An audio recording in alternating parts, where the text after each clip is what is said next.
Corona virus से बेहाल हो चुके चीन में 10 लाख लोगों की मौत की आशंका जताई गई है। लेकिन हैरानी की बात यह है कि चीन की सरकार को लोगों की जान की जरा भी परवाह नहीं दिख रही। लोगों के इलाज के सारे इंतजाम दम तोड़ चुके हैं, लेकिन चीन की सरकार कोरोना से जुड़ी पाबंदियों में ढील देना बंद नहीं कर रही। मतलब यह कि कोरोना वायरस से बेहाल चीन के लोग पूरी तरह भगवान भरोसे छोड़ दिए गए हैं। इसीलिए चीन के अस्पतालों के अंदर तो क्या, बाहर भी मरीजों की भीड़ जमा हो गई। ये वो मरीज बताए गए जिनके लिए अस्पताल में बेड मौजूद नहीं थे। अस्पताल के अंदर तो हालात और भी भयानक दिखे। रिसेप्शन के आगे की जगह पर कई बेड लगाकर मरीजों के इलाज का इंतजाम किया गया। फर्श पर लिटाकर भी मरीजों के इलाज की एक तस्वीर सामने आई। एक वीडियो भी इंटरनेट पर डाला गया जिसमें अस्पताल का एक कमरा दिखाया गया। बेड के साथ कुछ मरीजों को फर्श पर लिटाकर इलाज किया जा रहा था। कोरोना वायरस के इस खतरनाक विस्फोट ने चीन की ताकत की पोल खोलकर रख दी। अस्पताल में बेड तो क्या, वहां ऑक्सीजन तक की किल्लत पैदा हो गई। बुखार में दी जाने वाली दवाओं की किल्लत तो पिछले 10 दिन से चल रही है। ऊपर से डॉक्टरों और नर्सों की भी भारी कमी है। लेकिन चीन की सरकार को दम तोड़ रहे लोगों की जान से ज्यादा कारोबार की फिक्र है, जिसके लिए अब पूरी दुनिया में चीन की फजीहत होनी शुरू हो गई। क्योंकि बीजिंग में मातम का सन्नाटा पसरा है, तब चीन कोरोना से जुड़ी पाबंदियां हटाने में लग गया।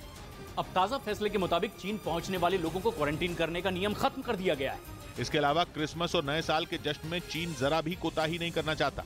पहले शंघाई के कुछ बाजारों में चकाचौंध और भीड़भाड़ के वीडियो सामने आए थे, लेकिन अब तो बीजिंग में भी कुछ जगहों पर जश्न की तैयारियों के वीडियो इंटरनेट पर डाल दिए गए।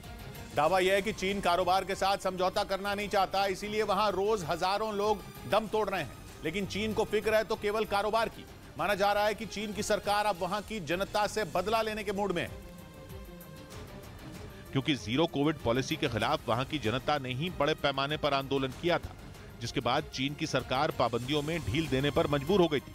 पाबंदियों में दी गई वही ढील चीन में कोरोना विस्फोट की वजह बन गई। अब हालत यह है कि जो कंटेनर वहां मरीजों को क्वारंटीन करने के लिए इस्तेमाल किए जाते थे, उनमें शवों को रखा जा रहा है, क्योंकि शवों को रखने के लिए कब्रिस्तानों में जगह नहीं बची। अस्पतालों के मुर्दा घरों में शव रखने के सारे इंतजाम भर गए। फर्श पर रखे शवों की हैरान करने वाली तस्वीरें सामने आई। हद तो तब हो गई जब अस्पताल में कबाड़ रखने वाले स्टोर रूम तक में फर्श पर शव रखे हुए दिखे। इससे पहले कब्रिस्तानों के बाहर लोगों की लंबी कतारों के वीडियो भी बीजिंग का सच दुनिया को बता चुके हैं। लेकिन चीन ने कोरोना वायरस के कारण एक भी मरीज की जान जाने की बात कबूल नहीं की। इसीलिए WHO के सब्र का बांध भी टूट रहा है। मांग की जा रही है कि जल्द से जल्द चीन कोरोना से जुड़े सही आंकड़े दुनिया को बताए। हालांकि कोरोना के आंकड़ों पर चुप्पी साधे बैठे चीन में हड़कंप का एक और संकेत मिला। खबर है कि चीन ने अमेरिकी कंपनी फाइजर की कोरोना वैक्सीन को मंजूरी दे दी।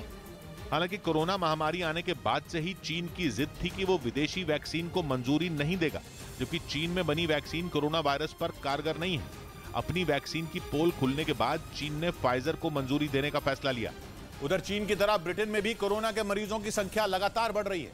ब्रिटेन में इस महामारी की 5वीं लहर की एंट्री के बाद तो हालात तेजी से बिगड़ गए, क्योंकि पिछले हफ्ते ब्रिटेन में रोजाना कोरोना के 40,000 नए मामले सामने आए।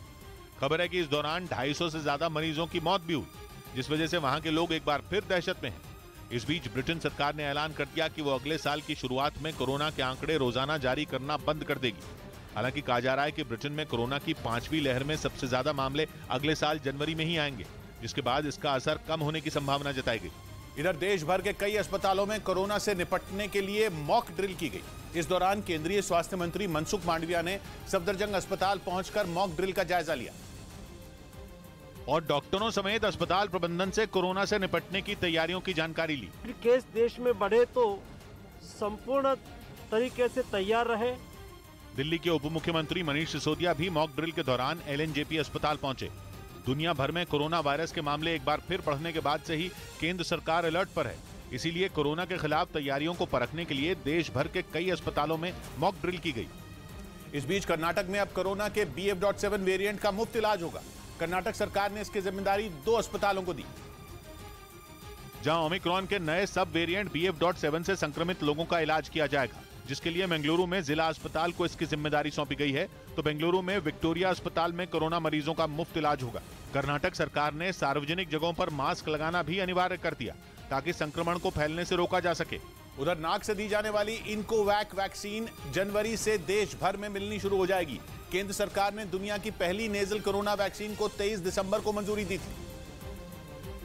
जिसकी कीमत भी तय कर दी गई। भारत बायोटेक की इनकोवैक वैक्सीन सरकारी अस्पतालों में 325 रुपए में लगवाई जा सकेगी, जबकि प्राइवेट अस्पतालों में इसके लिए 800 रुपए देने होंगे, जिसकी बुकिंग कोविन पोर्टल से की जाएगी।